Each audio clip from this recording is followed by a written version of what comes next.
Bienvenue dans Big Boss, c'est le printemps, ça donne envie de rouler à vélo et pourquoi pas en vélo électrique. En tout cas, notre invité, il en connaît un rayon, c'est Tanguy Goretti, bienvenue. Vous êtes le fondateur de Cowboy. Oui, tout à fait, merci de Vous êtes venu à vélo, j'imagine ? Évidemment. À vélo électrique, assisté, connecté, on va en parler dans quelques instants avec vous. Alors Cowboy qui vient d'être nommé Scale-up de l'année.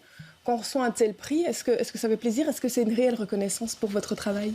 C'est une reconnaissance surtout pour les équipes. Ça fait toujours plaisir d'être reconnu par EY dans ce genre de cérémonie. Et puis c'était aussi le moment pour nous de prendre un peu de recul et de regarder le chemin parcouru.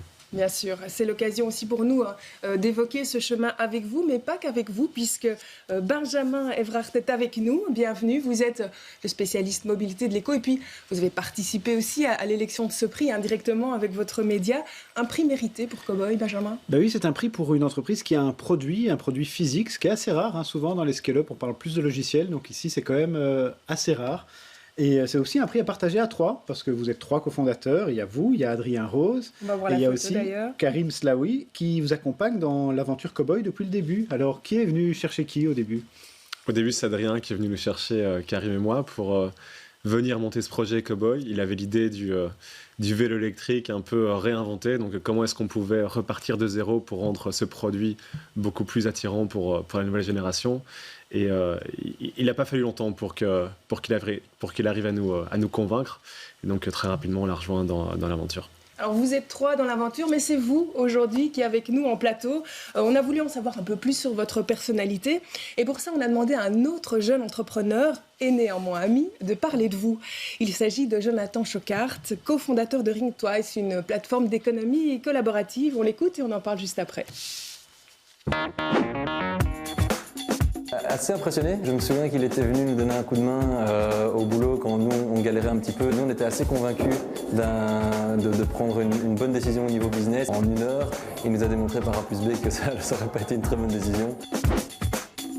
Quelqu'un qui est vraiment passé par des très hauts et des très bas. Il a eu beaucoup de moments aussi compliqués avec des expériences qui ont été moins fructueuses que d'autres. Il s'est toujours relevé et qui à chaque fois qu'il recommençait, il recommençait quelque chose de plus ambitieux. Principale qualité, je crois que c'est qu'on peut toujours compter sur lui, dans tous les contextes. Quand il y a des moments plus difficiles, et puis dans les moments plus faciles pour faire la fête aussi, échanger les idées, toujours là. Qu'est-ce que je peux dire, il va pas me tuer. Je dirais un peu mauvais perdant. Beaucoup mauvais perdant. On fait un kicker, il peut pas imaginer de perdre. Ou alors on va devoir rejouer, jusqu'à ce qu'il gagne.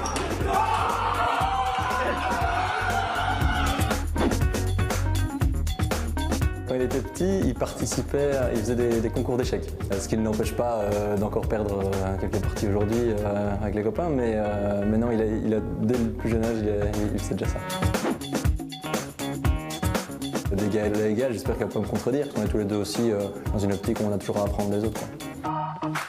Et voilà, une petite blague en passant de votre ami, Jonathan, qui lui aussi est jeune entrepreneur.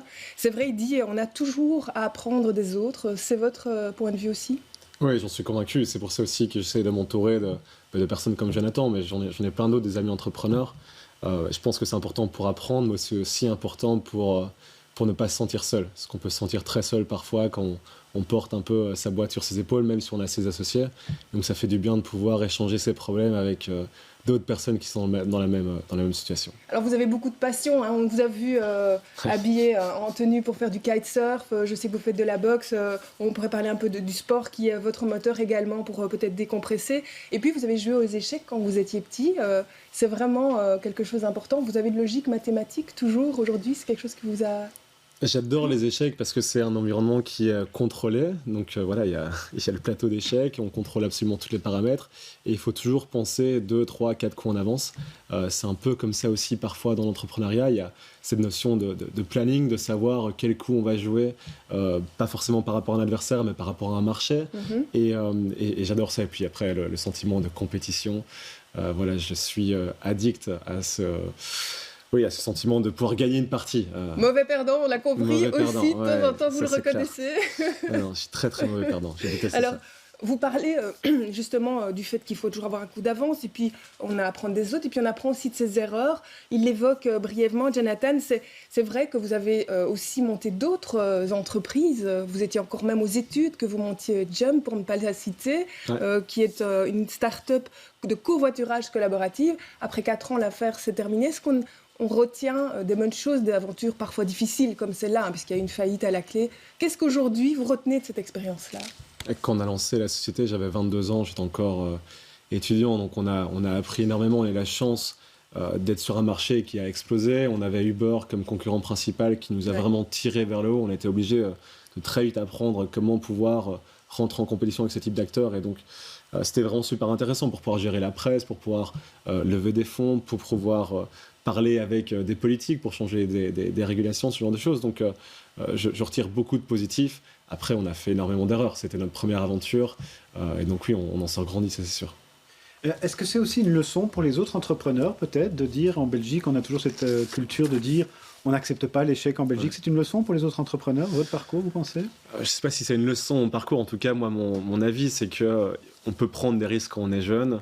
Je trouve qu'on n'en prend pas assez d'ailleurs à la sortie des études. Notre taux d'entrepreneuriat en Belgique il est assez faible si on compare avec d'autres pays. Et donc mon conseil quand je donne des conférences à des étudiants à l'université, c'est toujours de se lancer à ce moment-là parce qu'ils ont rien à perdre en fait. Et le risque surtout c'est d'aller dans des boîtes de consultance, faire 2, 3, 4 ans et puis se retrouver un peu dans cette cage dorée où on a la voiture, on a le prêt. C'est très compliqué de se dire à ce moment-là qu'on va pas gagner sa vie pendant 12 mois. Ce qui est le cas la plupart du temps quand on lance une start-up. Allez, on va parler de Cowboy, parce qu'on est là aussi pour ça. Une entreprise que vous lancez à 3, on l'a compris, en 2017. Aujourd'hui, vous êtes 3 au départ, aujourd'hui, c'est une centaine de personnes qui vous entourent dans Cowboy. Nous sommes allés à la rencontre d'une partie de votre équipe. Les images sont signées Frédéric Dehainaut, le montage, Séverine Rondeau. C'est dans une ancienne imprimerie située à 2 pas du palais de justice, rue de la Régence, que se trouve le cœur de Cowboy. Mais n'y cherchez pas un stock de vélos. Ceux-ci sont ceux du personnel. Quand vous en voyez un aux étages, c'est souvent un prototype. Ici, aux mains de l'équipe des 20 personnes dédiées au software et dirigée par Mélanie. Sa mission, faire sans cesse évoluer le cerveau du 2 roues électrique. On fait tout en interne, donc on a vraiment des équipes qui bossent sur l'application, sur le design, sur le site web, sur le firmware qui est embarqué dans le vélo lui-même aussi, on fait tout en interne. Chez Cowboy, on vous le dira, le côté digital est aussi important que le vélo en lui-même. Il permet non seulement de l'allumer, mais aussi de transmettre certaines données, vitesse, trajet, calories brûlées. Une intelligence embarquée étudiée aussi pour déjouer le vol. Un problème qu'on entend fréquemment, c'est que les gens ont peur de débourser 2 000, 3 000 euros pour un vélo électrique. Et en fait, il y a plein de choses qu'on peut faire pour résoudre ce problème de vol. Donc, par exemple, le fait que l'application, ça soit la clé du vélo, ça permet qu'on soit le seul à pouvoir l'allumer. On a aussi une puce GPS qui est intégrée dans le vélo, qui nous permet de le géolocaliser à tout moment. Le vélo est aussi capable de détecter une chute. Et donc, dans ce cas-là, nous, ce qu'on va faire, c'est prévenir un contact d'urgence. Donc, pareil, c'est toujours ce côté sécurité sur la route et comment utiliser cet aspect connecté pour, en fait, rendre l'expérience vraiment la plus sûre et la plus simple possible. Au rez-de-chaussée se trouve le laboratoire de Cowboy. Nous y croisons Jean, un des ingénieurs chargés des études de marché. Ici, c'est le laboratoire hardware. Malheureusement, on ne va pas pouvoir le montrer parce que c'est ici que se passe toute la recherche et développement des futurs projets Cowboy. Et donc, c'est top secret. C'est top secret. Aujourd'hui, 115 personnes travaillent à temps plein pour l'entreprise, récompensée récemment du titre de Scale-up de l'année pour son audace et sa modernité. Ici, on est dans le restaurant de chez Cowboy, et donc c'est un lieu, comme vous le voyez, qui est très lumineux. Et comme vous le savez, Cowboy fait très attention au design dans tous ses produits. Et on a voulu transmettre ce souci du détail dans l'habillement des pièces et la décoration. Après un petit passage par les étages, nous retrouvons l'équipe dédiée à l'opération et au marketing dans un bâtiment annexe. En plein essor, comme le vélo électrique, la marque cherche sans cesse à se différencier de ses concurrents en étudiant l'évolution du marché, mais aussi celle de ses clients. On a lancé un 2e modèle avec un cadre ouvert. Et donc en fait, maintenant on a une communauté vraiment très variée. C'est vrai que c'est plutôt des gens qui habitent en ville et qui l'utilisent dans un but d'aller au travail et de revenir chez eux. Mais on a de plus en plus de gens qui équipent leur vélo maintenant avec un siège enfant et donc qui vont conduire leurs enfants à l'école, qui vont faire leurs courses. Mais nous n'en saurons pas plus sur le nombre de vélos vendus l'an dernier, encore une donnée top secrète. Voilà, vous pouvez venir avec moi, je vais chercher mon collègue.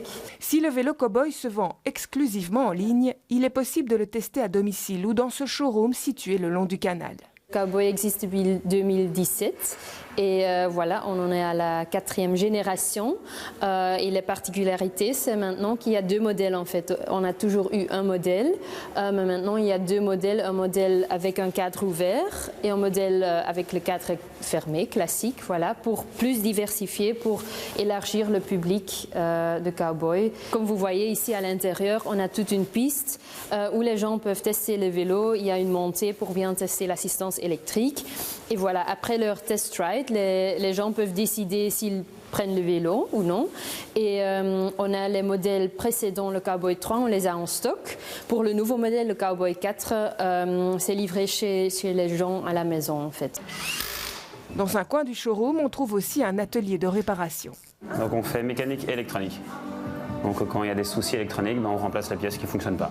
Des composants qui à l'origine proviennent de plusieurs pays. Si le cerveau électronique du vélo est produit par une entreprise flamande, le cadre par exemple est fabriqué en Chine.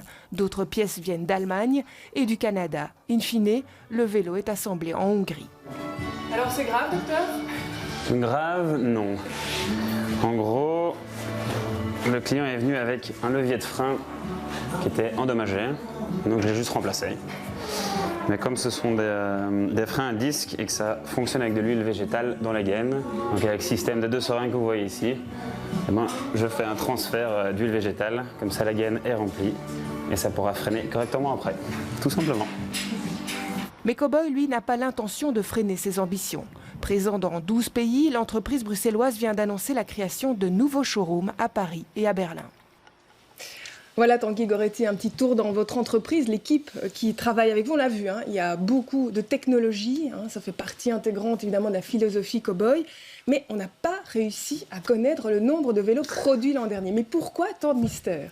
Tout simplement parce que nos concurrents ne communiquent pas non plus là-dessus, et donc on veut un peu garder ces chiffres-là à l'intérieur de Cowboy, notamment aussi pour pouvoir pitcher après d'autres investisseurs et contrôler un peu l'histoire qu'on va pouvoir les raconter quand on va aussi aller lever des fonds sur le marché. Mais vous êtes en croissance au niveau de la production, oui, j'imagine. Évidemment, on est en croissance. Là, comme vous pouvez voir, on n'est pas capable de livrer avant mai-juin. Donc en fait, notre problème aujourd'hui, c'est qu'on ne produit pas assez de vélos par rapport à la demande de Cowboy. La seule manière de savoir combien de vélos sont en circulation, par exemple, c'est votre communauté. Elle est grande, votre communauté ?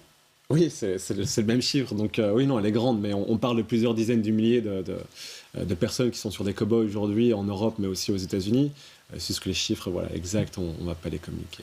Mais pourtant, vous avez beaucoup d'ambition. Votre cofondateur Adrien Rose nous a dit à mes confrères du TEID, il a parlé en 2030, on sera à des millions de vélos. Vous avez beaucoup d'ambition. Vous voulez être la Fiat 500 du vélo électrique dans le futur ?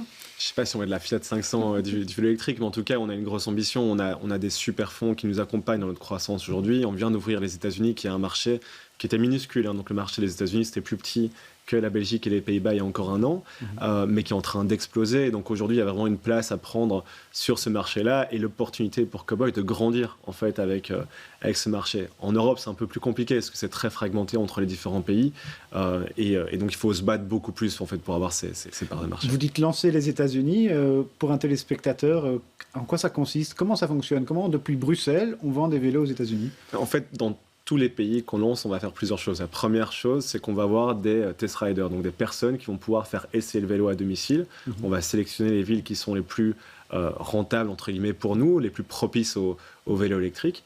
Et puis, on va s'assurer qu'on va pouvoir livrer, donc toute la logistique doit être mise en place. Le service après-vente, c'est très important pour nous. Donc, on a un réseau de techniciens qui va pouvoir venir à domicile, faire des réparations en cas de problème. Donc, comme on vend en ligne et pas via un distributeur, on a besoin de ce réseau qui soit mis en place. Et une fois que tout ça, c'est là, alors on va commencer la campagne de communication avec des journalistes, mais aussi des influenceurs qui vont vraiment tester le vélo et un peu donner leurs impressions. Il y a une anecdote amusante, hein, si je ne me trompe pas, le site cowboy.com vous appartient, vous avez acheté ça à des vrais cowboys. Ouais, c'était un forum de cow-boy à l'époque. On l'a eu pour pas trop cher. On l'a eu pour 70 000 € et on l'avait négocié juste avant d'annoncer notre notre levée de fonds, donc on était un peu chanceux sur le timing. Mais ouais, c'était fou parce que là, il y a toujours des liens d'ailleurs sur Wikipédia ou sur d'autres forums. Et donc, ils vendaient des boots, des lassos, des selles. Enfin, ouais, c'est un vrai forum de cow-boy, quoi. Ouais, Alors, vous parlez de la vente en ligne, c'est exclusivement comme ça que vous voulez vendre votre vélo et ça va rester comme ça. On le voit, il y a un showroom à Bruxelles, mais on ne peut pas vraiment les acheter là. Vous ouvrez un showroom à Berlin, à Paris. Ouais. Alors, au niveau stratégie de vente, vous avez tenté il y a quelques années via des grands distributeurs. Ça n'a pas fonctionné ? Ça reste la vente en ligne qui fonctionne le mieux ? On a essayé, on va sans doute continuer d'essayer d'autres chaînes de distribution dans le futur. Ce qui est clé pour nous, c'est qu'on doit contrôler l'expérience client. Quand un client achète un vélo cow-boy, il achète le produit, mais il achète aussi toute l'expérience. Je parlais des services, mais c'est aussi le cas pour le conseil. Donc quand on achète un vélo, on va être bien conseillé, on va savoir quel type d'accessoires, quel type de modèle je dois acheter pour mes besoins. Et donc on veut vraiment contrôler ça pour que voilà, le service soit le plus top possible. Et c'est très compliqué quand vous passez par des distributeurs parce qu'ils ne connaissent pas aussi bien votre marque. Et c'est pour gérer cet aspect-là des choses que vous ouvrez les showrooms à Berlin et à Paris. Ce sont des villes stratégiques pour vous ? Ce sont des villes stratégiques. Donc Paris, c'est la plus grosse ville pour cow-boy. L'Allemagne, c'est le plus grand marché pour cow-boy. On ne saura pas. On ne saura pas. Mais à Paris, c'est plusieurs milliers de vélos, par exemple. Ils sont juste sur la ville. Mais donc, pour nous, ce showroom, c'est vraiment l'occasion d'amener le client dans notre univers de marque. Sinon, c'est vraiment un univers qui est entièrement digital. Et donc, c'est un peu un point de chute physique qui est top pour immerger les clients dans cet univers cow-boy. En tout cas, vous restez à Bruxelles au niveau quartier général. Vous pourriez aussi avoir des ambitions de quitter la capitale. C'est prévu, non, ça ? On va rester à Bruxelles parce qu'ici, on a quand même accès à des super talents. Il n'y a pas tellement de compétition non plus en termes d'autres startups ou scale-up hardware. Donc, on arrive quand même à attirer des super ingénieurs. Et puis, aujourd'hui, on n'est pas mal en remote. Donc, on a des personnes qui travaillent à Londres, à Paris, à Berlin. Et Bruxelles, c'est assez central. Donc, c'est top pour faire venir ces personnes-là au bureau une fois tous les 2-3 mois, quoi. Avant de passer aux chiffres, un tout petit mot sur le Cowboy 4. On a vu qu'il était lancé avec un petit peu de retard, je pense. Un peu, les livraisons, il faut un petit peu attendre. Mais est-ce que ça fonctionne ? Est-ce que vous avez effectivement, comme le disait Johan, qui étudie le marché, de nouveaux clients, de nouveaux consommateurs On a des nouveaux clients, nouvelles clientes surtout. Donc ça, c'est vraiment top. Avec le nouveau modèle, on voit qu'on parle à un nouveau type de client. Le cadre ouvert marche vraiment très bien en Europe, encore mieux aux États-Unis. Et donc c'est super excitant pour nous parce que c'était vraiment un challenge d'un point de vue design de faire un très beau vélo avec un cadre ouvert. Et je pense qu'on a réussi à relever le défi, même si ça nous a pris longtemps. C'est pour ça qu'on a mis le temps à le lancer. Et seulement maintenant, avec le Cowboy 4, voilà. Et d'un point de vue purement marketing, est-ce que c'est une bonne idée, Cowboy, pour vendre un vélo à une femme ? Alors, c'est une question qu'on a tout le temps. Ce qu'on aime bien avec Cowboy, c'est que ça polarise. Donc, dans tous les cas, les gens s'en souviennent et vont en parler. Nous, on est convaincus que c'est une bonne idée. Voilà. Après, il y aura des gens qui trouveront que c'est pas le cas, mais nos clients, en tout cas, vous voulez être aussi, vous dégenrez, comme on dit, vous partez du principe aussi que finalement, le nom n'a pas d'importance, le vélo est unisexe. Exactement. C'est un peu ça qu'on a. Et on ne communique jamais sur un vélo homme ou un vélo femme, c'est plus une position un peu plus sportive ou une position plus confortable. Et d'ailleurs, le cadre ouvert, il y a énormément d'hommes qui l'achètent aussi. Alors, on va passer aux chiffres du jour, puisque c'est toujours la mission de notre journaliste de l'éco spécialiste. Vous le voilà, 72 millions d'euros. Mais 72 millions d'euros, c'est votre dernière levée de fonds. Enfin, vous parlez souvent en dollars, 80 millions de dollars. Ouais. C'est pas la première, mais c'est de loin la plus grosse. Pouvez-vous un peu revenir sur toutes ces levées de fonds que vous avez faites ? Oui, donc on a eu la chance de très vite lever de l'argent avec Hardware Club qui nous a accompagnés pour notre seed. On a levé 700 000 euros. C'était vraiment pour faire le prototype. En 2017, en fait, on a mis 7 mois à lancer ce premier vélo. Et puis, grâce au prototype, on a levé 2,5 millions avec Index Ventures pour lancer Cowboy 1 en Belgique en 2018. Et puis là, les choses se sont accélérées. Donc, on a pu lever 10 millions pour aller à l'international avec Tiger Global Management. Puis très vite 20 millions de nouveau avec les mêmes investisseurs et d'autres qui sont rentrés, dont Exorcid, toujours pour s'étendre ici en Europe. Et puis avec la dernière levée de fonds, on est allé notamment aux États-Unis. Et là, on va continuer d'asseoir notre position en Europe et développer des nouveaux produits. Pour quelqu'un qui n'est pas initié avec votre domaine, ça peut paraître beaucoup d'argent pour des vélos. Pourquoi il y a besoin de montants pareils pour développer votre entreprise ? L'industrie du vélo, c'est vraiment une industrie qui est très cash intensive pour plein de raisons. Il y a le développement du produit en soi, mais il y a aussi tout le financement de la production. Aujourd'hui, on a des pièces qu'on doit acheter 6 mois, 9 mois, 12 mois en avance, donc il faut les payer en avance, ces pièces-là. Donc c'est un gros besoin en cash flow. Et puis si on regarde la compétition lève aussi beaucoup d'argent. Notre gros concurrent aux États-Unis, ils ont levé, je crois, en tout 300-400 millions. Le concurrent hollandais, il a levé aussi pratiquement 200 millions. Et donc si on veut rester dans la course, pour nous, c'est important de pouvoir continuer à lever des capitaux. Évidemment, qui dit levée de fonds dit nouveaux acteurs au sein de la société, des nouveaux actionnaires. Est-ce que vous contrôlez encore la société aujourd'hui ? Il y a plusieurs niveaux de contrôle. Donc, il y a le board, il y a tout ce qui est shareholders. Et évidemment, au board, on est toujours très présent. Donc, les 3 fondateurs, on y est toujours. Après, on doit avoir les investisseurs avec nous. Aujourd'hui, on ne peut plus faire ce qu'on veut chez Cowboy. Par contre, ce qui est super positif, c'est que la relation qu'on a avec eux est toujours très constructive. La meilleure preuve, c'est que la plupart d'entre eux ont participé à pratiquement tous les tours de financement. Donc ça montre à quel point ils sont derrière nous et à quel point ils croient dans Cowboy. Adrien Rose nous expliquait récemment dans l'Écho que la rentabilité, il visait pour 2023. Ouais. Qu'est-ce qui va être clé pour y arriver ? Le contexte et l'environnement n'arrêtent pas de changer, donc j'espère qu'on aura un peu de stabilité pour pouvoir juste évoluer avec du stock. En fait, nous, ce qui est vraiment super important pour Cowboy, c'est qu'on arrive à produire ces vélos et avoir du stock pour pouvoir répondre à la demande. Mais si on a ça, je pense qu'on va cartonner, oui. Vous parliez de l'importance des fonds levés pour l'approvisionnement. Justement, il faut être plus grand pour avoir assuré son approvisionnement. Vous êtes en train de régler les problèmes parce qu'il y a quelques mois, il y avait quand même une image qui était difficile avec les délais de livraison pour Cowboy. Oui, on ne va pas se cacher, on a vraiment eu des gros soucis sur l'approvisionnement. C'est pour ça aussi notamment qu'on a levé des fonds, c'est vraiment pour travailler avec nos partenaires pour pouvoir augmenter la capacité de production. Ce n'est pas juste une usine avec laquelle on doit travailler, on doit travailler avec les fournisseurs de freins, d'électronique, pour qu'eux puissent aussi monter en volume et nous accompagner dans notre croissance. Après, on évolue dans un contexte qui est complètement fou, autant d'un point de vue logistique que d'un point de vue crise des matières premières. Toutes les semaines, il y a quelque chose qui se passe sur le marché. Et donc, j'ai envie de dire aussi des crises aussi géopolitiques. Je voudrais vous montrer une image. Vous avez sans doute vu dans nos journaux télévisés ou ceux de nos confrères. Voilà, ce sont ces files de personnes. Ce sont des Ukrainiens réfugiés chez nous.